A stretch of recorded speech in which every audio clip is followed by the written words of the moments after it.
Sorry about that. Good morning, everyone, and welcome to the second webinar in Sustainable Conservation's Water in a Warming World series.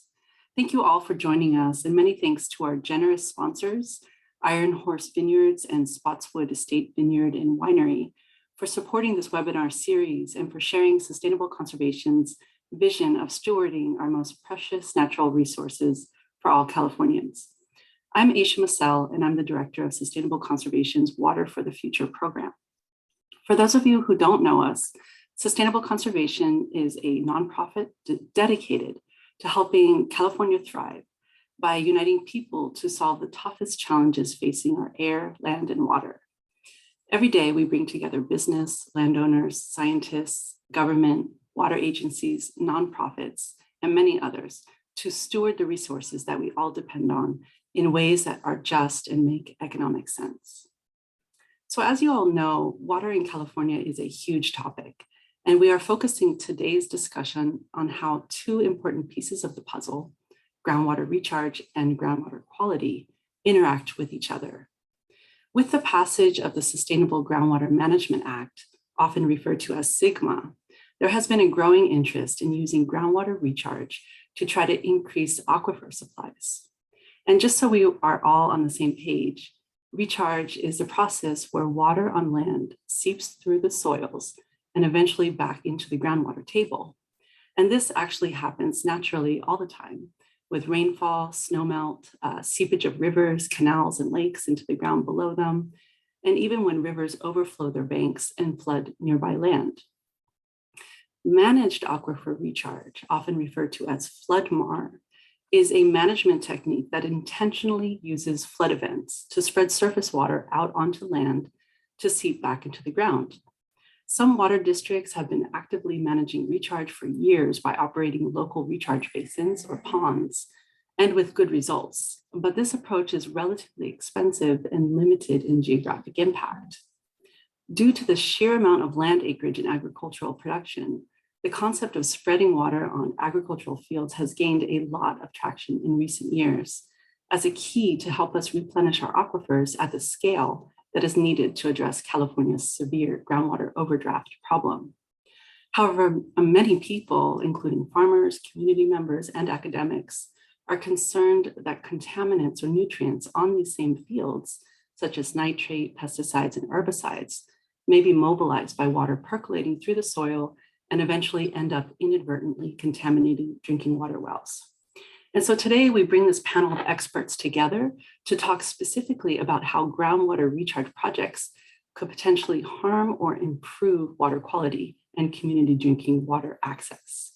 We will discuss how community voices are so important in driving projects and management actions in order to make sure our work results in the best benefits for people and the environment. So Amanda Monaco from the Leadership Council for Justice and Accountability will talk about how disadvantaged communities in the San Joaquin Valley are impacted by water quality and water supply issues. She'll give us a brief overview of drinking water issues in disadvantaged communities and explore some solutions to addressing those issues. Then Sue Ruiz from Self-Help Enterprises will discuss the negative and positive potential impacts of recharge on domestic wells and the need for more study to know what these are. And finally, Taylor Broadhead from Sustainable Conservation will present a summary of Sustainable Conservation's considerations for water quality under on-farm recharge. And so each of the panelists will talk about 10 to 15 minutes each about their work and perspectives, which will be followed by a brief audience question and answer for each person. So probably 1 or 2 questions max. At the end of all 3 sessions, we will open up a general question and answer session for all panelists. You're welcome to ask questions in the chat or the Q&A box throughout the talks, and these are located at the bottom of your Zoom screen, as well as at the end during the general question and answer session. If you have a question for a specific panelist, please direct your question to them. But before we dive in, I would like each of the panelists to give a brief introduction of themselves, their organization, and how they came to work in the world of Central Valley water. In other words, what keeps you motivated each day? We'll start off with Sue, then Taylor, and then Amanda will give an introduction to herself and then launch straight into her presentation. So please, Sue, if you could go first. Thank you. My name is Sue Reese. Last name is spelled R-U-I-Z. I have been at Self-Help Enterprises, which is located in Visalia, a little over 9 years. Self-Help Enterprises started as a housing program to help people get into houses, similar to Habitat for Humanity, but a little bit different format. And then they found that they needed to provide water and wastewater infrastructure to communities. And so that launched the Community Development Department. Now we have about, close to 50, 40 some of our employees in the community development help mostly community systems, small rural community systems, deal with their water and wastewater issues in 9 counties in the Central Valley. That's our service area. But I work mostly in Fresno County, and we also work with individuals that are on domestic wells and help them get connected and help them deal with some of their water issues. I originally grew up in Illinois. I came to California to go into city schools to start an outdoor education program. Met my husband. I'm in Fresno, now in the Central Valley. And after leaving education, where I was for almost 4 decades, I'm now using my teaching thinking to help people deal with their water issues. I'm the president of the Eastern Community Services District, which is a domestic well community. That led me to Self-Help Enterprises, working with communities and helping people deal with their water issues. And basically, I think what keeps me motivated day to day, because it's hard work, is just the desire for people to be able to make informed decisions about their needs. And I'll talk about that a little bit more in my presentation, but just want people to know how to make good decisions about their water issues. Thank you.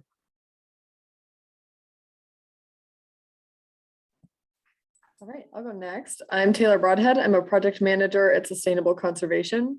I actually have a background in ecology. I was studying bats before I worked in California water. So working at Sustainable Conservation has really been an introduction for me into water, especially in the Central Valley. And I think what keeps me motivated here is, being able to do work and bring in the science and then see how it actually gets applied on the ground and getting it into people's hands so that they can use it for projects and to bring groundwater sustainability. Thanks, Taylor. I'll go next. I didn't know you worked with bats before this. That's cool. That's interesting to know. That's really cool. It's also I still am not able to get over the fact that on these Zoom webinars, you can't see anyone in the audience. So I feel like I'm just talking to 4 people. So that's weird, but I'm going to try to roll with it, push through it. So my name is Amanda Monaco. I'm a water policy coordinator with Leadership Council for Justice and Accountability. We work with low-income communities of color throughout the San Joaquin Valley and the Eastern Coachella Valleys. So that's around 30 communities that we work with, and we work on a whole different host of issues ranging from lack of adequate water infrastructure to lack of safe transit and transportation infrastructure, air quality issues, affordable housing issues, affordable energy, land use and permitting of polluting industries right next to communities, everything that has to do with residents really wanting to create and advocate for safe and healthy places for their families to live. We got into the water work because a lot of all the communities that we work with are either on vulnerable private domestic wells that are going dry all the time, and creating a lot of emotional and financial and physical suffering for folks that we work with, or they're on small community water systems that have their own host of issues. And in my presentation, I'll get a little bit more into those water quality and water supply issues. That's a great question, Aisha. What keeps me going is working directly with residents who just have such innovative ideas and are so passionate and persistent in their advocacy for their communities and their families to have safe places to live.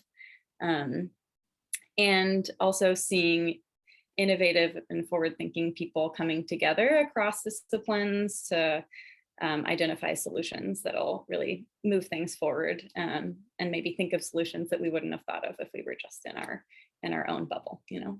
So I really appreciate the work that sustainable conservation does to move things forward, and bring together different groups. Appreciate it. So I'm going to share my screen so that I can get this presentation going. And I won't be able to see the chat. So Aisha or Hannah, just let me know if I'm going too long. Let's see. And,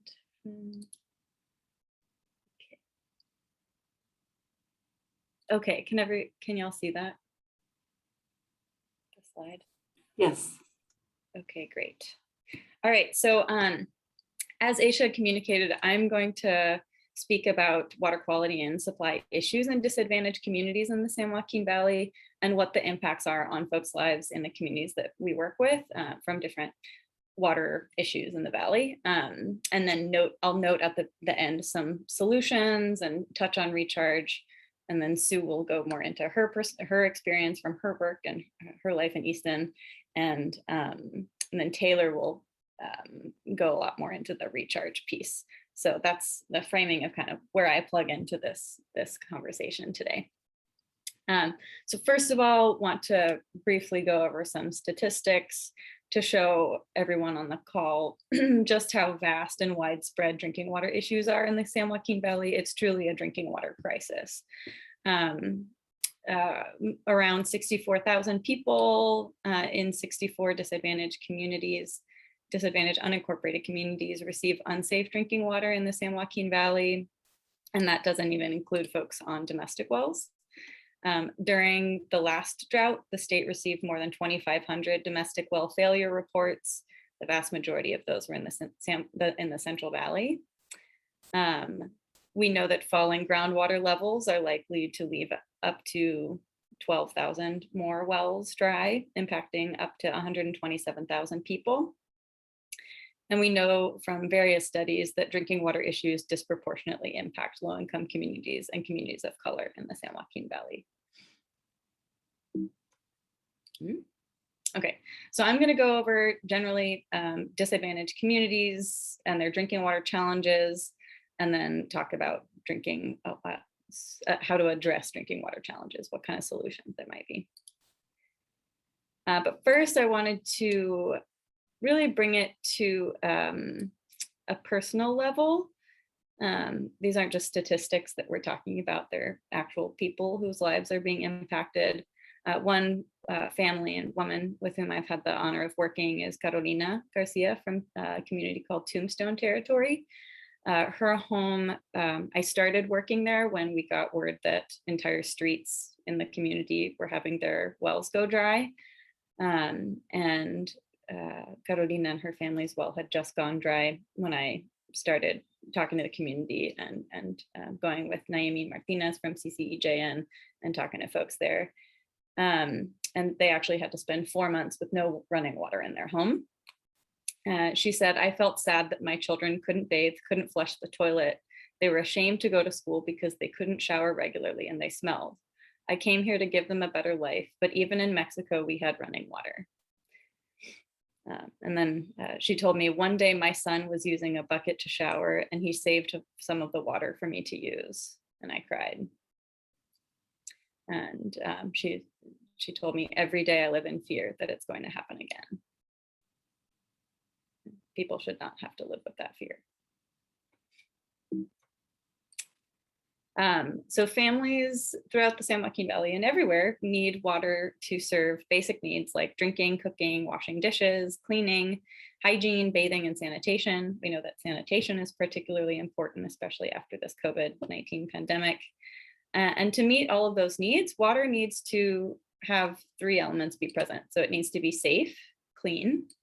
It needs to be reliable, that it's a consistent source. And you know that if you open your tap, it'll come out. And it needs to be affordable, that you can afford to pay for it. This most basic need that everyone has should be something that everyone can afford to pay for. Also, we know as a state in 2012, the California legislature voted that every human being has the right to safe, clean, affordable, and accessible water adequate for human consumption, cooking, and sanitary purposes. So that is in fact enshrined in our law in California. So disadvantaged communities in the San Joaquin Valley are the most vulnerable to falling groundwater levels since they depend on shallow domestic wells and small community water systems. And obviously that's relevant for recharge, because recharge is one tool to potentially address falling groundwater levels. But the folks that we work with are the most vulnerable to those falling groundwater levels since they have shallow wells. And the overwhelming majority of disadvantaged communities are dependent on groundwater. In the San Joaquin Valley, 87% of community water systems are served by groundwater, and all domestic wells get their water from the ground, as opposed to surface water or canals. So there are three main drinking water challenges in communities that we work with. And they track with those three elements of safe, reliable, and affordable. There's water quality issues, water supply issues, and unaffordable costs. And I'm going to go more into detail about each of these. First, water quality issues are rampant in the San Joaquin Valley. The groundwater contaminants that folks that we work with experience in their homes are nitrates, arsenic, 1,2,3-TCP, DPCP, Chrome-6. And I'm not going to go into detail about what the health impacts of each of these are, but suffice it to say they're incredibly severe and harmful to human health if they're ingested, especially across a long period of time. And in the small amount of cases where communities are dependent on surface water instead of groundwater, that surface water also is not clean necessarily. And we've worked with folks who have surface water treatment byproducts in their water. As you can see from the map on the right, which is the State Water Board's Human Right to Water portal, there's a really big cluster of public water systems in the San Joaquin Valley who experience drinking water contamination. Those are those red stars. And in the unincorporated communities in the San Joaquin Valley, who are served by small water systems, there's also a cluster of those red contaminated communities. Second are water supply issues, which are one of the most pressing issues for folks. If they open their tap and if they turn on their water and nothing comes out, or it comes out and it just spurts and then it fiddles out and it dies, that's an urgent situation for families. They're no longer going to be able to do the basics such as cooking, cleaning, drinking water. We know that in the San Joaquin Valley, groundwater levels are steadily dropping, even outside of drought years. I think there's a common misconception that wells only go dry during drought years, but in fact, they're going dry all the time. And folks that we work with experience that, even if it's not a drought year. And surface water is also expensive and increasingly unreliable. So that's not something that folks really want to be able to have to depend upon. Studies have shown that due to the decline in groundwater levels in the valley, we're going to see even more dry wells. So I have a snippet from the Water Foundation report done a couple years ago. And then over on the right, a website that we helped create with Rich Kaulu and Darcy Bostic, two technical experts at gspdrywells.com. Both of these studies shows that somewhere between 9,200 to 12,000 dry wells are estimated in the next couple decades due to groundwater decline. That's a lot of homes and a lot of families. And third are the unaffordable costs of water. So those costs can be addressing dry wells, treating contaminated water, ongoing operations and maintenance of water systems. There are a lot of issues and costs for communities on domestic wells and on small community water systems. Here's some estimates of the costs. I won't go through all of them, but I'll just pick out a couple. It will be, let's see, up to 45,000 and actually higher these days because the wells have to be deeper to dig a new domestic well. up to 1.5 million or more even to deepen a community well. Point of use filters are also expensive. Suffice to say, there's a lot of high costs for drinking water issues. And I'm going to skip this slide in the interest of time. But despite these obstacles, residents are dedicated to making their communities healthy and safe places for their families to live.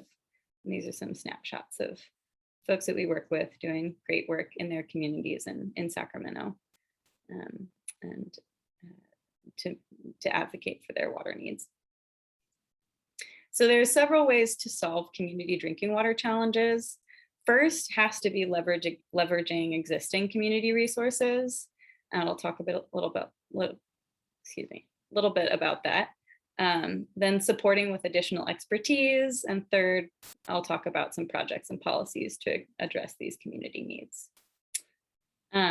First, fundamentally, before going forward and starting on a path to creating a solution to address community drinking water needs, you have to respect community expertise first. So respect and listen to community expertise, create that trust, and collaborate with the community at every step of the process. If you don't, you risk having a failed project or a paternalistic process that instills even more distrust into residents who have, for many decades, seen solutions that don't work for their communities imposed on them instead of solutions that work with them to really address their needs. They have a lot of community expertise about their needs, their ability to pay, what solutions will and won't work, creative problem solving. A lot of really great solutions come out of conversations with communities, asking them, well, what do you think we should do? Community buy-in and leadership. And they also have, folks that we work with also have a lot of expertise about relevant policy processes, who needs to be engaged, what agencies, and how to go about doing that. Supporting with additional expertise and resources is also really critical if you have them to lend. So every community has different needs, but some potential needs to complement that community expertise to go towards a solution would be funding for infrastructure, community engagement, for research, for technical assistance like legal assistance or engineering, project design and implementation, and lastly, political capital, really being present in policymaking spaces where decisions are being made that impact community drinking water and showing that allyship with communities. And lastly, projects and policies to address community needs. Some projects would be drinking water infrastructure fixes. These are critical, and I won't get into those in this presentation. And multi-benefit recharge is also very important for communities, but that recharge must ensure that it doesn't contaminate water. And Taylor will get into more about how that can be done. Some policies are effective SGMA implementation, preventing groundwater level decline, preventing increased contamination from recharge and groundwater pumping, remediation and prevention of further contamination from all sorts of, from all contaminants, and state legislation to pass things like water affordability programs. But again, first ask the communities what would work best to meet their needs. And that is where I will end. Thank you, and I'll pass it off to Aisha. Wonderful, thank you, Amanda. We're now going to take a couple of questions from the audience. If you want to put it into chat or the Q&A box. And just looking at a couple. One thing, Amanda, I was curious, this is a question for me, but you had mentioned, what brings you, work, what gets you motivated every day is these kind of innovative solutions that people are coming up with. Can you talk about some of the solutions that the people most affected by drought and water quality, what are some of the solutions that they are suggesting from the ground for their particular communities? That's a very good question. The first solution that most folks that we work with want is to stop over pumping near their communities. They see the direct correlations between I mean, this has happened in Tombstone territory, this has happened in Fairmead, so many communities, direct correlation between their new almond fields being planted right next to their communities and their wells going dry, their community wells and their domestic wells. So first and foremost, doing whatever we can to protect the groundwater levels under communities and keep them high. And the second big proposal from communities is having drinking water mitigation programs. So if those wells do go dry, that there are readily available programs and agencies who are responsible and accountable to those impacts and will connect them, either connect them to a local water system or deepen their well, give them emergency bottled water in the case when wells do go dry. And third, having these projects like land repurposing or groundwater recharge right next to communities to provide additional benefits. Folks in Fairmead and La Viña have had, in Fairmead in Madera County, have had really innovative ideas about how to do land repurposing and recharge in a way that creates green space and protects habitat, creates habitat, and also protects community drinking water.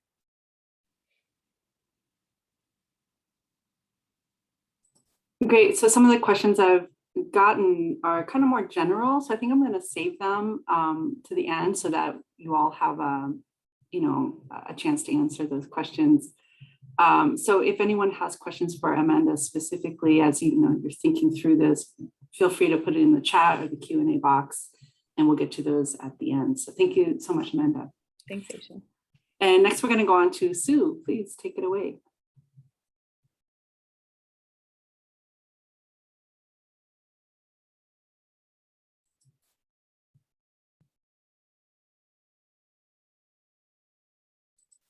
Sue, you're muted. Here we go. I was just wanting to know how many houses self-help has helped with dry wells, and hadn't gotten an answer on that yet. So I was popping off an email to see if we can get that before this webinar ends. I'm going to try to start my, okay, now I'm looking for the little button to share my screen.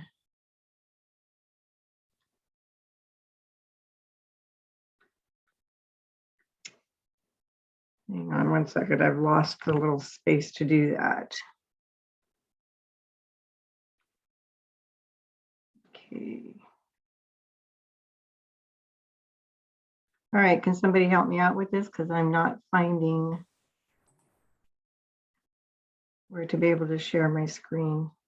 Hannah, can you help Sue either by I had it earlier.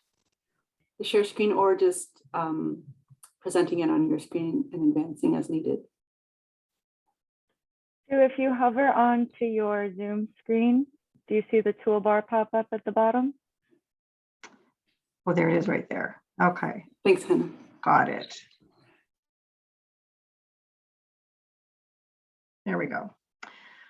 All right, I'm going to build a little bit on what Amanda was talking about, specifically on domestic well communities. And so the question that I wanted to address most is the impact of recharge basins and other kinds of recharge efforts on domestic wells. This is a slide that Amanda had, and I wanted to build on this. How do we solve community drinking water challenges?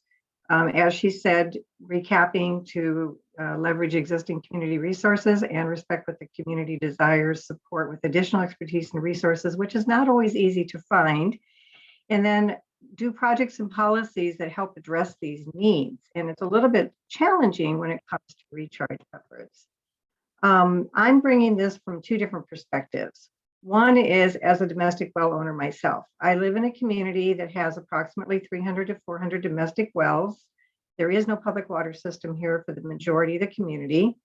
Pretty much everybody's on their own well, or there's 2, 3, or 4 houses sharing a well. So if a well goes dry, that means 4 houses may end up without water all at the same time. I'm also the president of the Easton Community Services District. It's a small community of about 2,000 people south of Fresno. And over the past 60 plus years, the service district has attempted to bring a public water system to the community. It is the only agency that can do that because it provides services, has the ability to provide services, but the community has denied the public water system approach for all of this time, even during the last drought and during the droughts in the 70s and the 90s. People were not interested in a public water system. We can talk a little bit more about that later. I also have about 9 years, almost a decade of working at self-help enterprises that I talked about a little bit. I work with the State Water Resources Control Board to provide technical assistance to individuals as well as to rural communities, helping them to get reliable drinking water. Sometimes that's by abandoning wells and connecting to public water systems. We just did a project just south of Fresno and got about 60 houses connected to Fresno a few years ago during the last drought. I also worked extensively with the North Kings GSA developing the GSP, the Groundwater Sustainability Plan. And I really pushed hard, making sure that the domestic wells were thought about and reflected on and intentionally included in the plans. As Amanda knows, there's still a lot of work to be done still in a lot of the GSPs to address domestic well and small rural schools that are served by a single well adequately to help monitor. But we did make some progress. And I think that the North Kings is probably going to end up being a leader with a lot of the GSAs in this work. Something to keep in mind is that droughts happen. Some of the long droughts, according to the scientists, were back in 1928, 34. You can see those dates. There's even more ancient droughts where they looked at tree rings, the rings on the trees, and said that these recent droughts are minor compared to those ancient droughts. Of course, the one that we remember the most is the most recent drought during the years approximately 2011 to 16. They were considered to be the driest on record, not necessarily the driest, but the driest on record. And we saw a lot of wells go dry. I would say that approximately a quarter to a third of the wells in Easton had to either lower a pump or had to replace their wells. So a difference between the ancient droughts and the current droughts is, of course, an increase in California's population. And that phrase that I've heard said, supply versus demand gap. I know that Leadership Council says that we just need to pump less, but this concept of the amount of water versus the demand on water, there's a gap in there. And the idea is for recharge to help reduce that gap, at least to some degree. One of the things that's different about domestic wells versus public water systems, actually the one primary difference is that nobody's monitoring them. Nobody is responsible for those domestic wells from an agency perspective. It is up to the well owner. So the well owner has to know everything about their well, the quality, the quantity, how deep is their well, where's their pump set, what's the groundwater level. All of that information is going to help them make some good decisions about their well. Well, most of us can't look in the ground and see where the groundwater level is. So how does somebody get that information? They need reliable information so they can make informed decisions. How fast is the groundwater decreasing? How much time do I have left before my well will go dry? And what do I do about it if it's happening sooner than I want? They also need some assistance with financial options. Most people need assistance. The wells cost anywhere from $20,000 to $45,000 or more, depending, of course, where the well is located and how deep people would have to drill. That's a lot of money. $45,000 is more than most people's annual income in the area, and definitely in the disadvantaged communities. And it's very, very expensive. So even things for the middle class who have to have that money, financial options like very low interest loans, ways to borrow money to pay it off a little bit at a time, but the drillers want money up front before they're even do it. So the whole financial approach to drilling a new well needs more work, a lot more work. So we know, and I think Amanda talked about this a little bit, there's about 2 million California residents that are served either by domestic wells or small systems that are smaller than 15 connections. And of course, the Water Board does not regulate the quality of water from these either. So people need information about quality of water. How do I find out what's in there? What do I test for? How much does it cost? And what do I do if I have issues? I, as an educator, have a personal mission and passion to get this kind of information out to people so they can make good informed decisions about their supply and quality. They need to learn about what resources are out there and how to utilize those resources, but it's frightening when you don't know what to do or who to ask. We also need to increase resources, including availability to that knowledge. We need to look at some creative funding options, and we need to help people find long-term supply solutions for their supply and quality, as well as interim solutions like bottled water and the big green tanks that some of you may have seen. Self-help enterprises does help provide some of that with state funding up and down the valley. And it's one point in time, they were getting 20 to 25 calls a day for new uses, new well houses going dry. So how can recharge basins help with some of this, and what are some of the concerns? We do know prior, just kind of accidentally found out in the Central Basin in the Fresno Irrigation District, again, just south of Fresno, they had put a ponding basin in 2010. There was a well that served about 12 homes. One well served 12 houses. They're all owned by the same person, and their nitrate levels were very high, 22.5 in 1978. 10 years later, after the basin was constructed, their nitrate went down to 2 parts per million.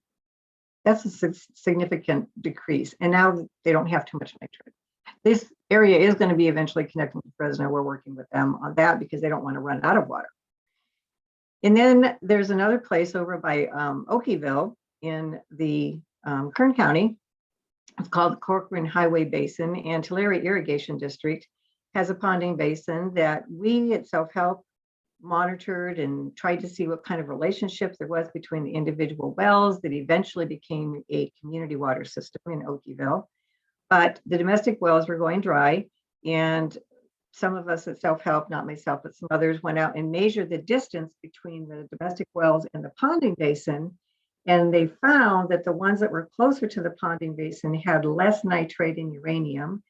Now, 8.4 was one of the numbers, less than 330 feet away from the basin. And the further away the well was from the basin, like 25,000 feet, the parts per million of nitrate were 86. So it appears, and this is down gradient, both of these are down gradient from the basin, it appears that the basins really do have some kind of impact on reducing the levels of nitrate in the groundwater.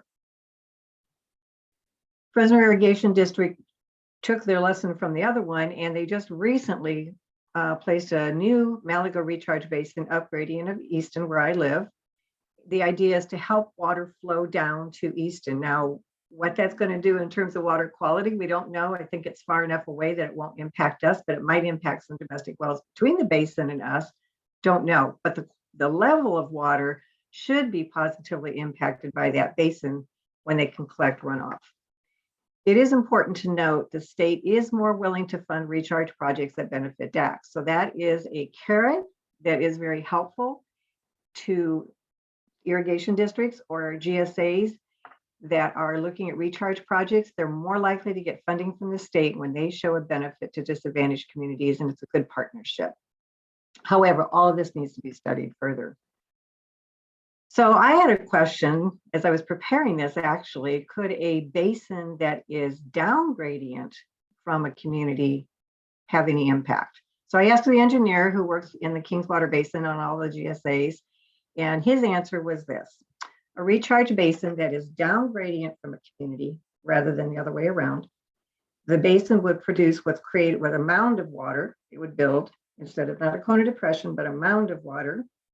Therefore, it could typically reduce a gradient and slow the movement or migration of a plume that's upstream. So let's say that the ponding basin is here, community or cluster domestic wells is here, and there's a plume up here. Building up this water would kind of more or less balance it out. That's the idea, rather than have this rush of the plume through the community to the basin. If the basin fills up, then it can possibly keep that plume from flowing into the community. In general, he says Sigma is supposed to be monitoring plumes to make sure that whatever they're doing on groundwater levels isn't going to negatively impact plumes, quality of water. I guess this is relatively new. People are still trying to figure things out. There's not enough monitoring wells out there, and there's not enough monitoring wells strategically located next to domestic well communities, from my perspective, Eventually, hopefully there will be, but there's still more work to be done. So in general, surface water that's brought into the pond can help reduce and improve the groundwater quality, reduce some contaminants. Another thing to think about is lined versus unlined canals. Here in Easton, we have a lot of canals that are going through Fresno Irrigation District. They put those in years and years ago. Our groundwater level here in Easton has dropped about 10 feet from March to September of 2021, which is significant. That's quite a bit. The last drought, the most it dropped was about 8 feet. This year it dropped about 10 feet. However, 15 miles south of Easton, there's a school that I'm working with, closer to Riverdale, if anybody knows this area, and that water dropped approximately 100 feet from March to September. So that school ran out of water. There aren't any canals and there's no recharge basins out there, or very few. So from my perspective, I think the canals running through Easton are helping. Another community that had dry wells, this is the one we helped connect to the city of Fresno. The people whose wells were going dry reported that when the canal, which was about 200 yards from their houses, was full of water, their wells produced a little bit of water. Now, the drinking water folks were concerned about what that might mean in terms of contaminants rushing into those wells. But the water levels were being impacted just by the basin or the canals being full of water. It is possible, we think, it's very likely, that the East Porterville widespread well failure happened because the river was no longer there. The channel to the Tule River didn't have water for several years, so all of that just eventually sunk down. So in the past, they started cement lining the canals and closing them up, thinking that water was being lost. Well, now we're rethinking that water is actually helping to recharge aquifers. But again, this probably needs to be studied further. So, real quick, Sue, I just want to give you a time check. We're at 13 minutes. Okay, thank you. 2 more minutes. Yeah. I think. I think I'm not going to read all of this because it's some examples, but what I was bringing to this slide is some of what I talked about before, that if there's a contaminant of some sort here in the communities here, can a basin push that contaminant down into the community? That's something that needs to be paid attention to. So what we're saying is that the hydrological studies and modeling has to be done to determine the impacts to the community. If there's an existing source of contamination, the polluter should be held accountable.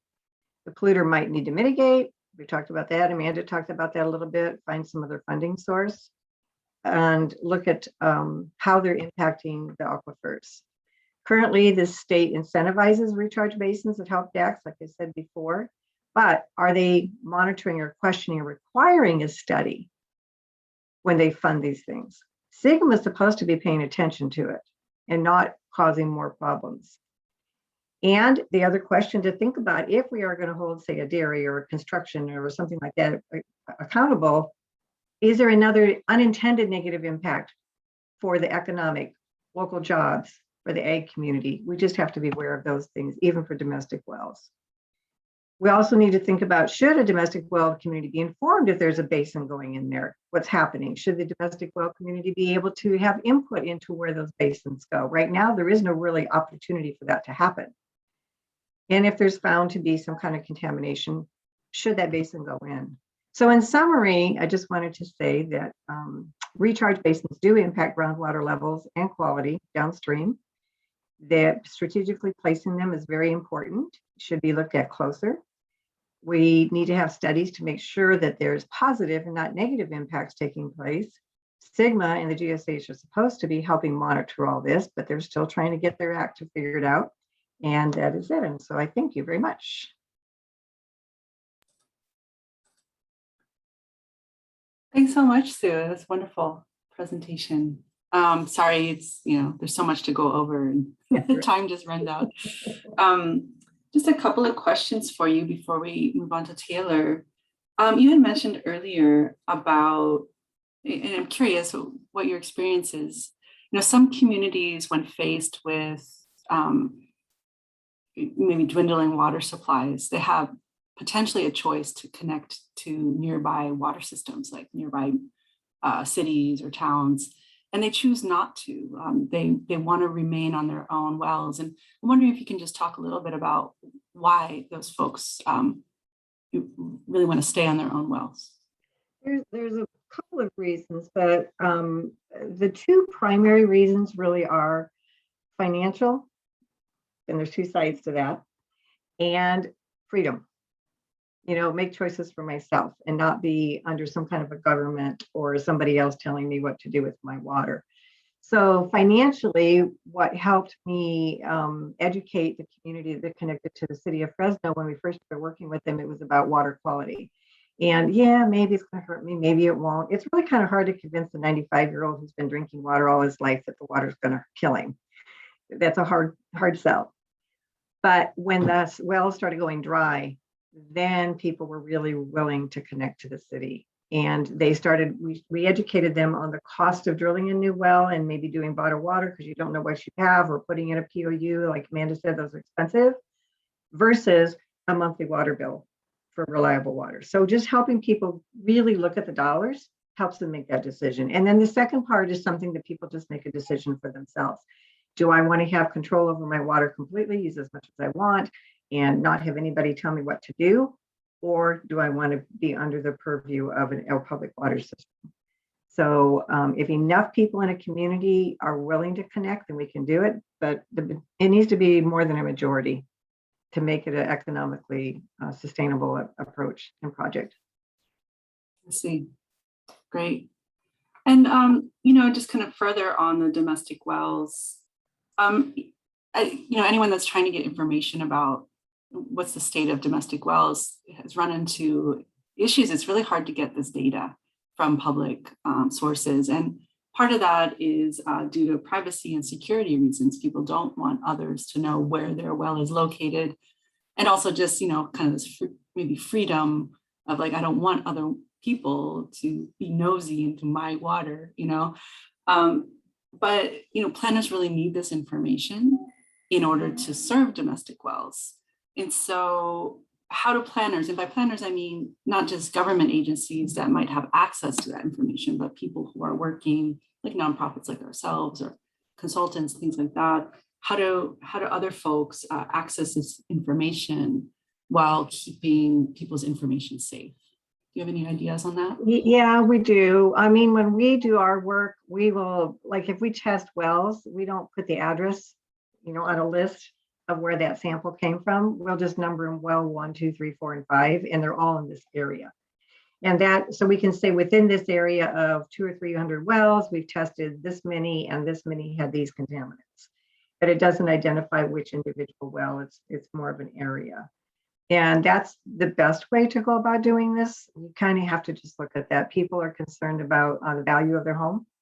If they know that you're supposed to disclose whatever you know, but if you're getting ready to sell your house and you want to tell people you only have 50 feet of water left or not, I mean, there's that whole kind of individual freedom, I guess, or choice of what to do.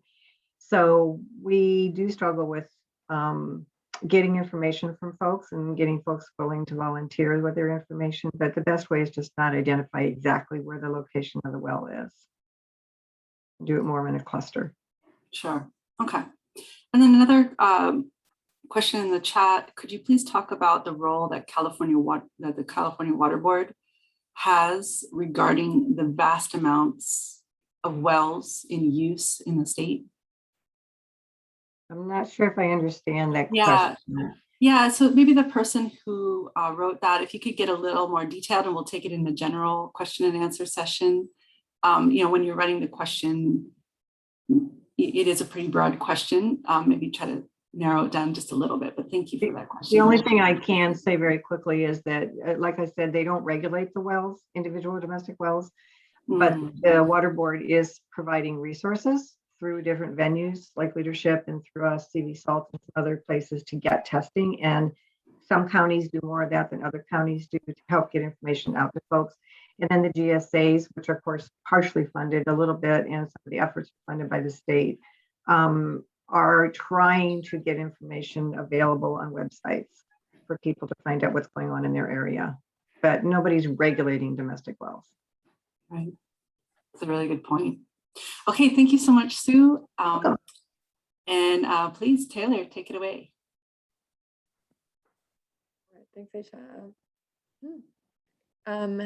Hannah, I think you're going to share some slides for me. Great. All right. So as I mentioned before briefly, I'm a project manager at Sustainable Conservation, and my role here has sort of two main functions. So on the first side, I work with diverse stakeholders to help gather and communicate science related to recharge and then understand how it can be included in management actions. And then the second side of it is that I then take this information and I work with other technical teams to incorporate the science and management practices into decision support tools. So today, I'm going to talk about the work that SUSCON has done over the last year to develop water quality considerations for on-farm recharge.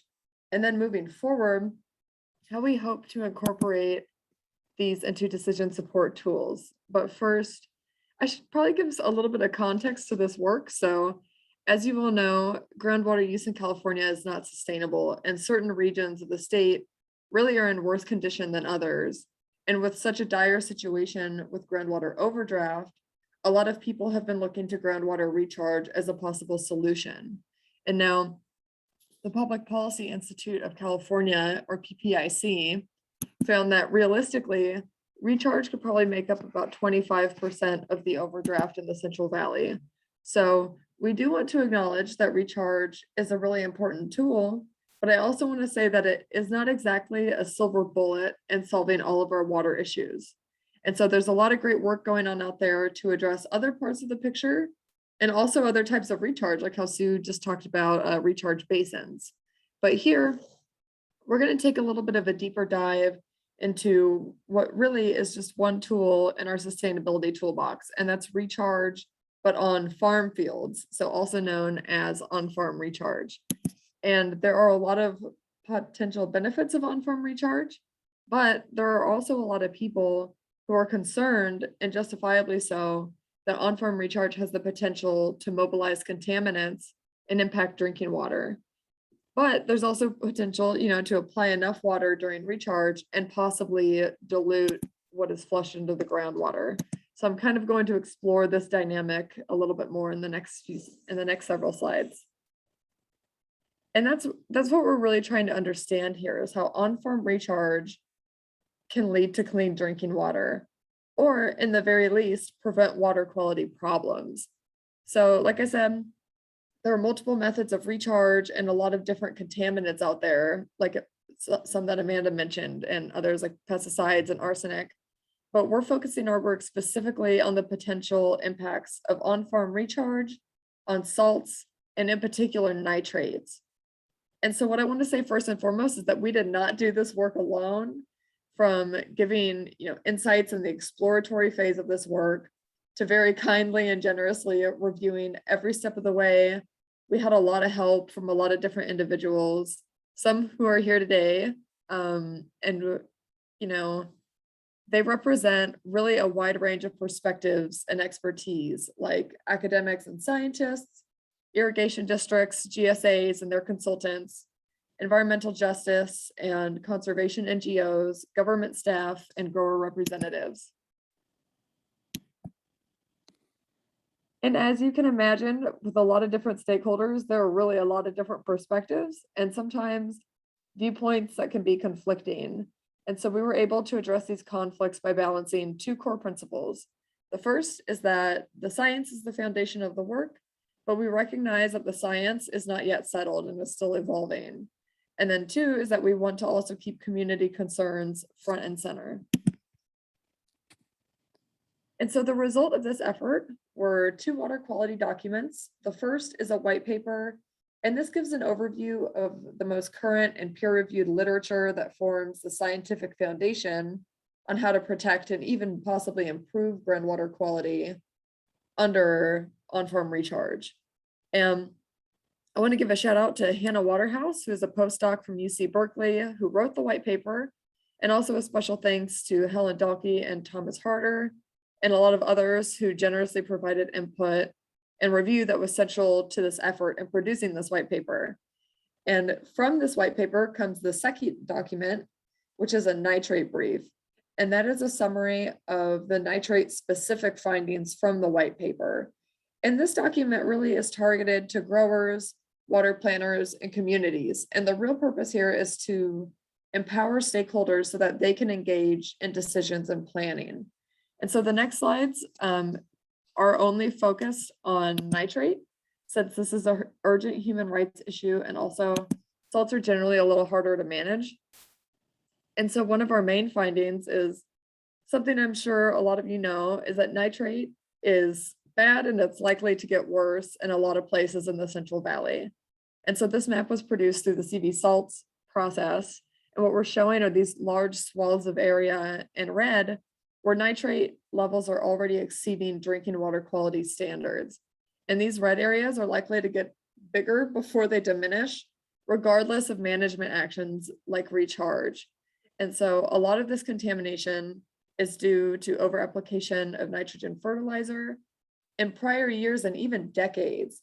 So given that this nitrate has been and still is going to be seeping into the ground, there's still going to be ongoing nitrate leaching with or without recharge from below the root zone. And so one of the most important things that we found from this research, and the most important thing that we can do to protect water quality under on-farm recharge, is really minimize any further nitrate leaching below the root zone. So the Irrigated Lands Regulatory Program is hopefully ensuring that growers are adhering to best practices, but we should also recognize that the work to practically reduce nitrogen leaching on farms is not easily done, and it's going to take some time, and that there's still a lot of research and guidance and tools that should be developed here. And so this figure is one example of some work going on right now to help farmers improve their nitrate use efficiency.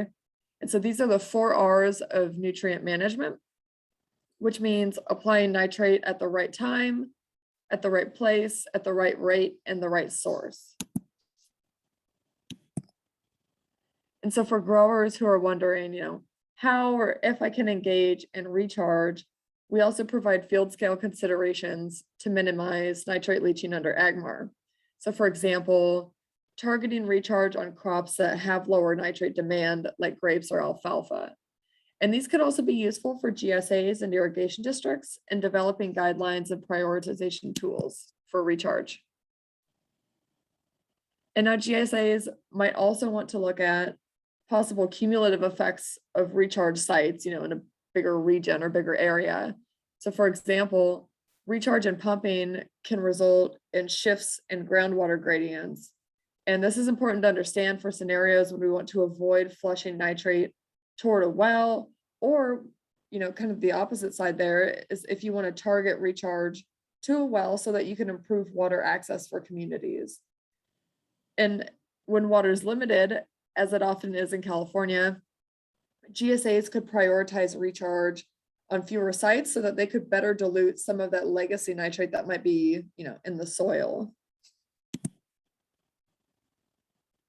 And because water is often limited, we thought it would be really useful in this document to include a framework on how you might prioritize sites under recharge, on-farm recharge.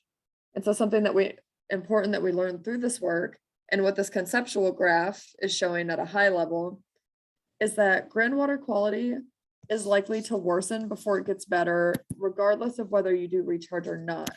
But the time scale and how that happens can potentially differ with and without recharge. So we learned that short-term and long-term potential effects really depend on existing water quality and legacy nitrate loading. So what we're showing here in the graph is how groundwater quality might change with and without recharge across time.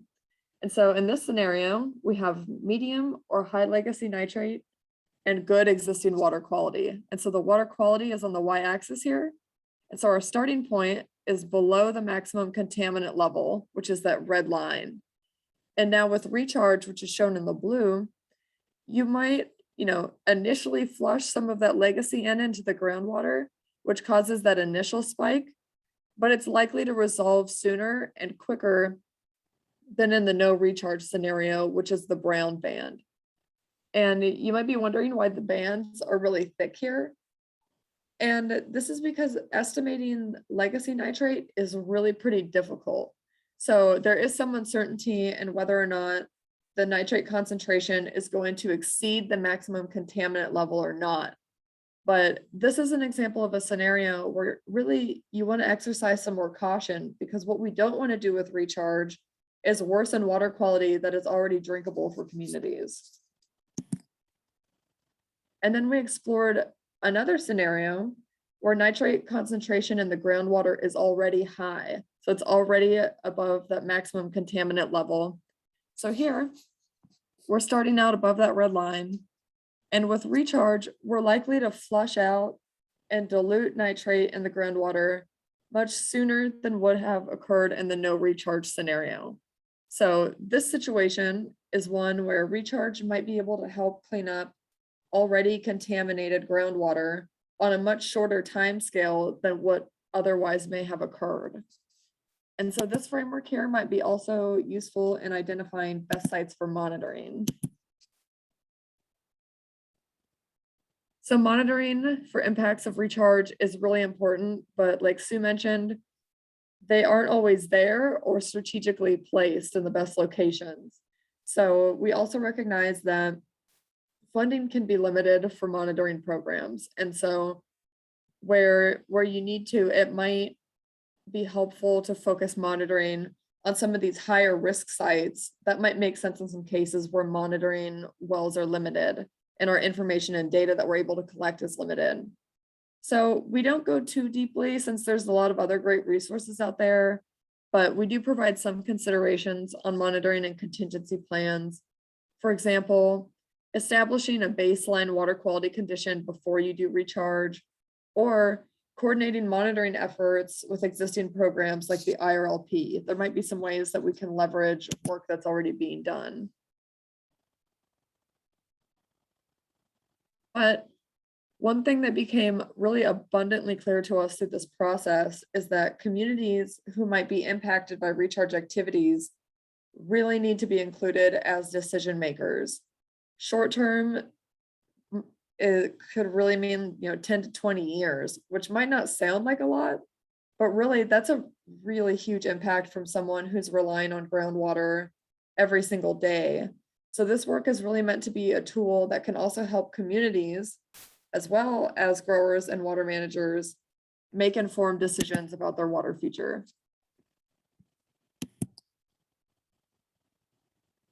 So collectively, we've been referring to these consideration documents as version 1.0.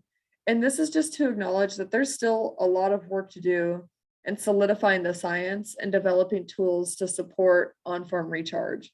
So Sustainable Conservation partners with Earth Genome to develop the Groundwater Recharge Assessment Tool, or we call it GRAT for short, for GSAs and irrigation districts. And so what this tool does is it looks at soils, crops, and other geologic conditions to determine where are the best sites for recharge.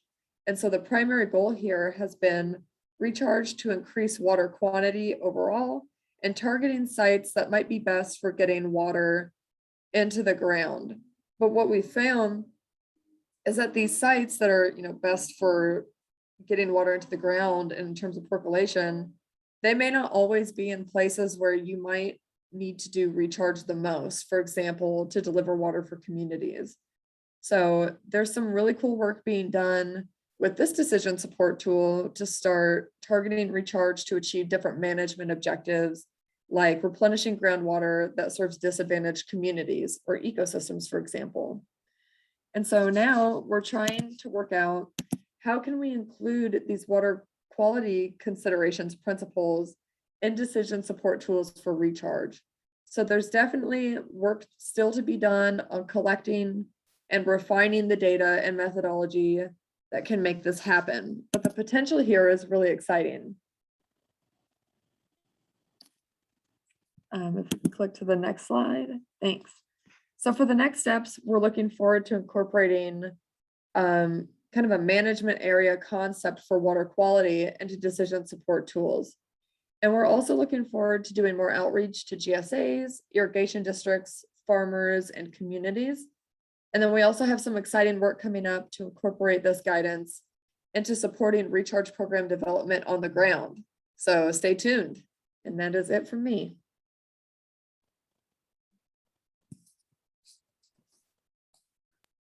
Great, thank you, Taylor. Great presentation. I'll just ask a couple of questions of Taylor and then open it up for everyone. So Taylor, what would you say, how can we take what we know about groundwater recharge and water quality and use it to plan for projects that are protective of water quality? So kind of really looking at beyond maybe tool development, but also kind of at the project level, how would we incorporate water quality into recharge projects?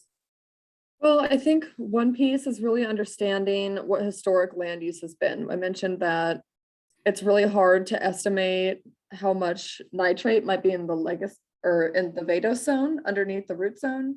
So how much legacy nitrate's there. And one way that we might be able to do that is understanding what the historic land use has been and looking at what crops may have taken more nitrate in the past. This could also, another thing could be understanding, if we can get more specific information about what nitrate application records have been, so that maybe we can have, for districts who are interested in doing recharge, really trying to target water where there is less of a risk of flushing nitrate into the groundwater, I think is really key. I don't know if that answered the full question. That's good ideas. I'm going to go ahead and just open it up to everyone. So if all the panelists can come on camera and just ask you some maybe more general questions. Anyone who feels inspired, please just pipe up.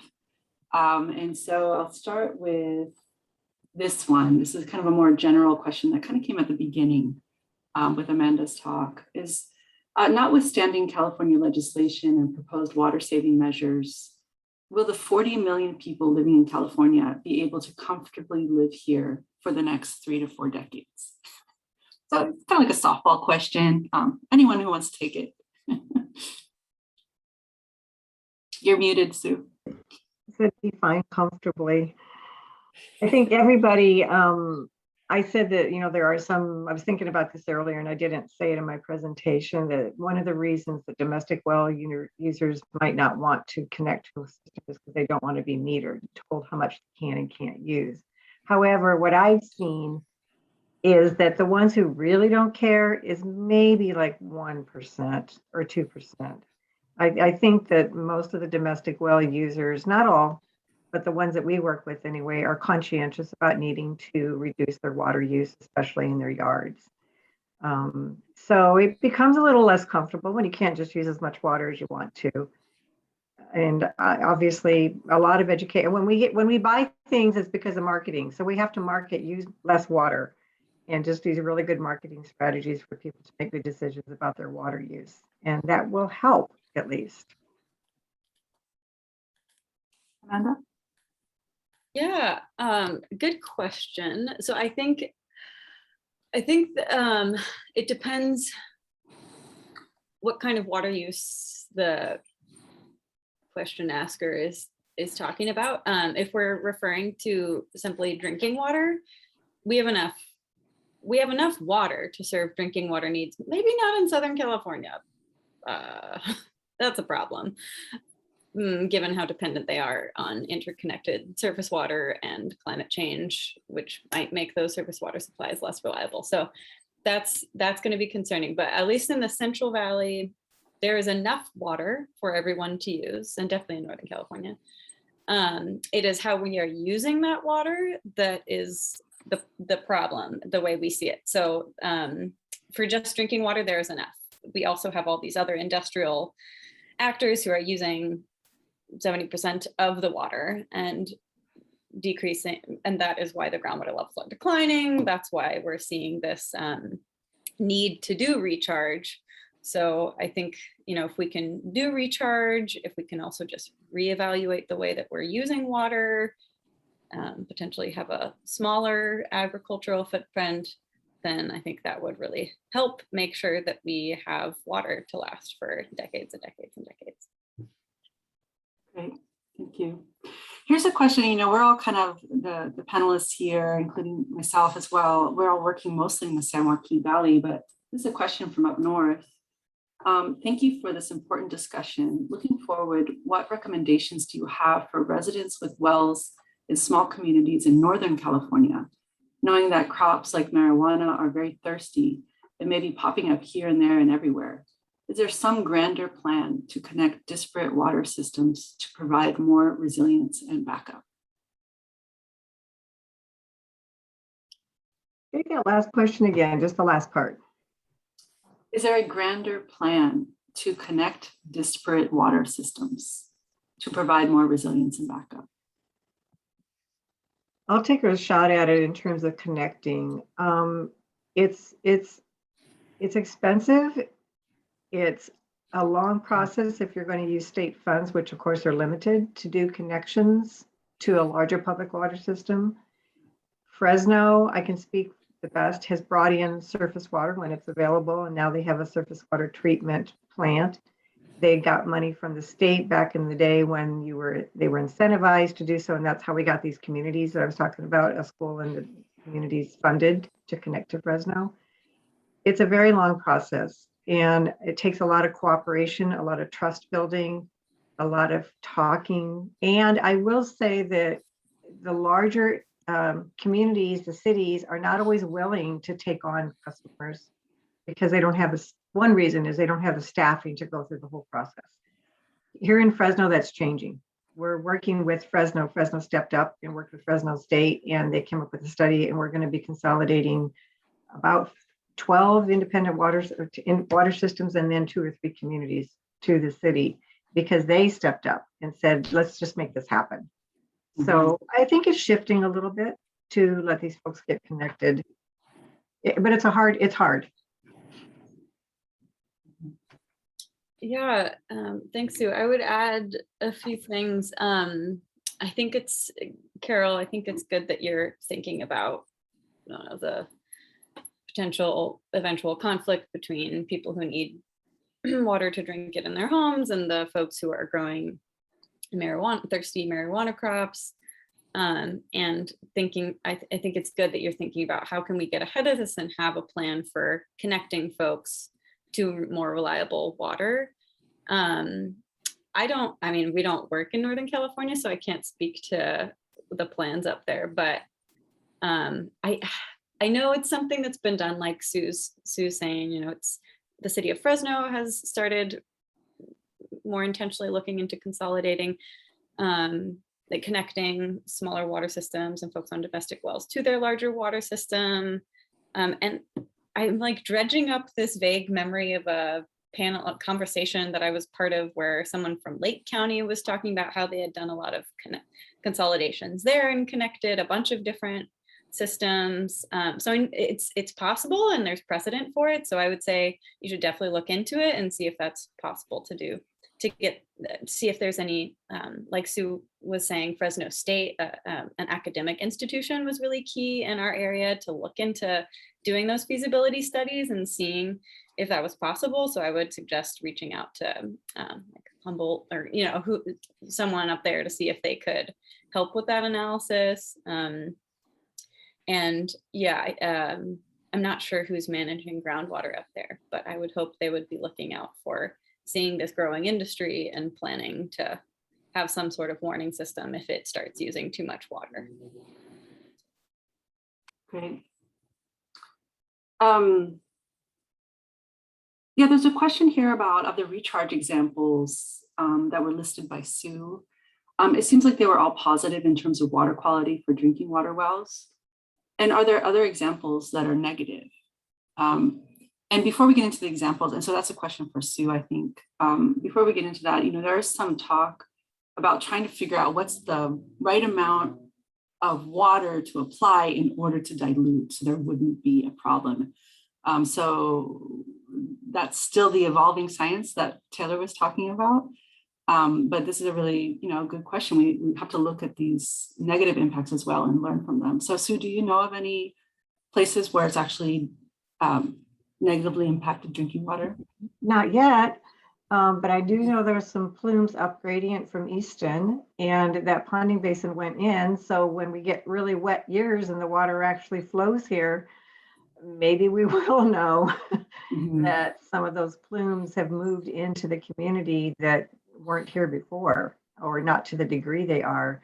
I don't think there's been enough opportunities or examples, and I don't think there's been enough study to answer that question.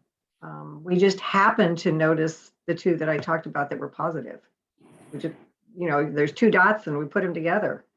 And now it's like, let's look for this on purpose and intentionally. But I'm not aware of any negative impacts that have been examples. I think there's potential for negative. So it has to be watched. Yeah. So the GSAs are charged with that. Mhm. That's part of, like I said, SGMA is supposed to make sure that negative impacts don't happen. How they're going to go about doing that is still to be determined by each GSA. And some are a little bit more adept and willing than others. So we'll see how it goes over the next 5, 10, 20 years. Yeah. I echo everything that Sue said. I think when we were first hearing about the potential of recharge basins to be made in over land that was previously used for agriculture, or hearing about GSAs and landowners having these ideas to do on-farm recharge, like Taylor talked about, one big flag that our organization raised and residents that we work with really were concerned about was we know that there's legacy we know that there's a ton of contamination from pesticides and fertilizers and other agricultural applied chemicals in the soil where these basins might be located, or where the recharge, on-farm recharge, might be done. And yeah, I mean, it would eventually have gotten into the drinking water probably of folks that we work with maybe in 40 years. Mhm. But having a recharge project there now makes that all of that contamination wash through and come directly into the drinking water within the next couple of years. So knowing that's going to happen in many cases, first of all, residents that we work with really want to make sure that we prioritize non-on-farm recharge, that we prioritize recharge that's done on land that has not been previously used for agriculture and could have a lot of other benefits like wetlands restoration or river plains restoration, river, I don't know, Aisha and Taylor, the ecological people on this call. Yeah, recharge that could be done in areas that both have ecological benefits and don't have historical agricultural contamination. And then if you're going to do on-farm recharge or locate a recharge basin over land that has had agriculture on it for a long time, you need to take soil samples, you need to see what the potential impacts are going to be monitoring that closely. And when those contaminants inevitably get into a nearby drinking water supply, whoever did that recharge project needs to be responsible for making sure that they have an alternative source of water, that there is treatment for any nitrates or other contaminants that are entering their water. I want to piggyback on what Amanda said too, in terms of individual domestic well users, because like I said, if you own your own well, it's up to you to figure out what to do, how deep to go, what kind of seal should I put on. There's some minimum county-driven public health requirements, but since the water is so much further, are the contaminants up here where there really isn't any water? How long will it take till they get down? Do I go ahead and drill down to 300 feet or 400 feet, or spend the money on that? How deep do I make my seal? Is this sufficient? Okay, I'm not required to go this deep, but is it worth it to me to spend X number of dollars more to make that seal deeper? Those are all hard questions to even know to ask and then to get answers to. And so again, for me as the educator driven person, somehow we've got to get this information out to people so that they can make good informed decisions about their long-term water supply and the value of their homes. If I'm going to sell my house in 20, 30, or 40, 50 years, then I need to make sure I have water. Otherwise, it's not going to be worth anything. Yeah. And drill my well during the wet time when the drillers are less expensive and aren't so busy. Think ahead like that. That's hard, but that's part of what we need to do is to help people get that information so they can make those decisions. And that's an unfortunate reality too, is that, and something that we learned while creating these water quality documents, is that a lot of people are having to balance this decision of, my well's going to go dry, or I can have some water, but that water might be carrying other things with it. And so I think, like what H just said, is, getting as much data as we can that's more openly available so that we can have better support in making decisions on where we can do recharge, what the impacts might be. If we do recharge there, how much water do we need to put on to where we can dilute it, so that if we do bring a rush of contaminants toward a drinking water well, how quickly and how much will we need to be able to clean that up? And I think, on-farm recharge does pose that additional risk, because there have been contaminants and nutrients and pesticides applied to that land previously. And something we also learned through these water quality documents is that there are also lands that definitely could be a no, like, for example, recharging on dairies, what used to be a dairy lagoon. So, I mean, just trying to get that information out and make it available. There's a lot of work to do. Yeah, just finding those decision tools to support people in making decisions. I think we have time for one quick more question, though it's maybe a big one, but maybe if you have a really quick answer, and then we'll wrap this up. So what are your recommendations for local agencies such as GSAs or state agencies to really listen to and address the needs of community members? Quick, 30 seconds or less. Sue and I are just laughing because there's so much to say that we First, can. you got to get them to listen. Right. And then put money behind it. And where does that money come from? And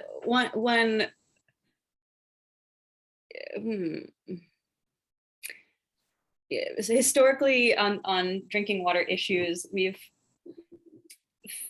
found some alignment with the state water board, and they've tended to be, there's been some encouraging and legislation that we've helped pass and helped kind of give them more powers, but they've been more aligned on making sure that understanding the need for safe, reliable, and affordable drinking water. And I think the Safer program has been really great, that where we're actually finally addressing some of these affordability issues.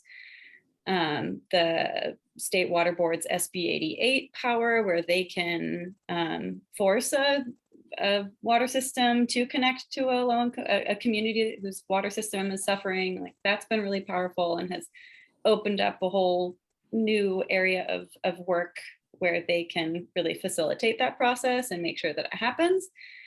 But there's still really big concerns about water affordability, and we still have a lot of unsolved issues around water affordability. And then on the kind of water resource management side, we have CB salts, we have, at least in the Central Valley, we have this process that Taylor and Sue were talking about, where local agencies are starting to look at nitrate contamination and how to remediate it and prevent more contamination. And that needs to be done 1,000-fold for all contaminants, right? And then on the groundwater management side, we need a lot of better commitment from groundwater sustainability agencies on the ground and the Department of Water Resources at the state level to make sure that we're managing our groundwater in a way that protects community drinking water. I want to give credit to two things too, is that the whole SIGMA Act was just done in 2014. That was only what, 8 years ago? No, yeah, 8 years ago, 7 years ago. And from conception to saying this is what's going to happen to where we are today, from the ground up, it's never been done like this before. you know, where the authority was placed at the local levels and all the locals had to get together and figure out who's my friend, who's not my friend. Now you got to be my friend because we got to work together. We all have to get in the sandbox and play nice. What does that look like? And I feel, and I know some of the other GSA members feel like really and truly, it has come together relatively quickly. Seriously, because you know, from the time it was first started, form these GSAs, do these things, come up with this plan, find the money to do all this, put time into it. With now my staff has to put all this much time into Sigma. It wasn't part of the job description when I started working here. Where do I get the staff to do this? So we really have come a very long way, really in a short time. And the second thing is I've been at self-help about almost 10 years. And when I first started, the state was just kind of thinking, yeah, we need to incentivize for disadvantaged community funding. And now it's like, do it. This much money set aside, you get incentive, you get bonuses if you help. So there's been a shift at the state level too, like Amanda said. So we have to give credit to those two things and recognize that there has been a lot of work done. It's on the right path. That's a great note, positive note to end on. Yes, we have a lot of work to do, but we've come a long way in a very short period of time. Thank you for that perspective, Sue. And so we do need to wrap this up. I'm going to give thanks so much to all of our panelists for being with us today and sharing your knowledge. And also thanks to all of you who tuned in today. We really appreciate your involvement and engagement in understanding water issues in California. I just want to let you all know the next and final webinar in our Water in a Warming World series is coming up on Monday, December 6th. I believe it's at 2 p.m. And will be a panel discussion getting into more specifics about how California can prepare for the next heavy rain year. Maybe this year, next year, just getting prepared for that. We'll talk about how to take advantage of precipitation to recharge groundwater, restore habitat, and improve water quality. We'll put the registration link in the chat if it wasn't already, or you can check us out at suscon.org/events to learn more.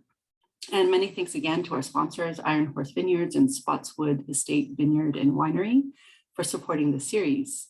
And finally, thank you again to our panelists and to everyone tuning in today.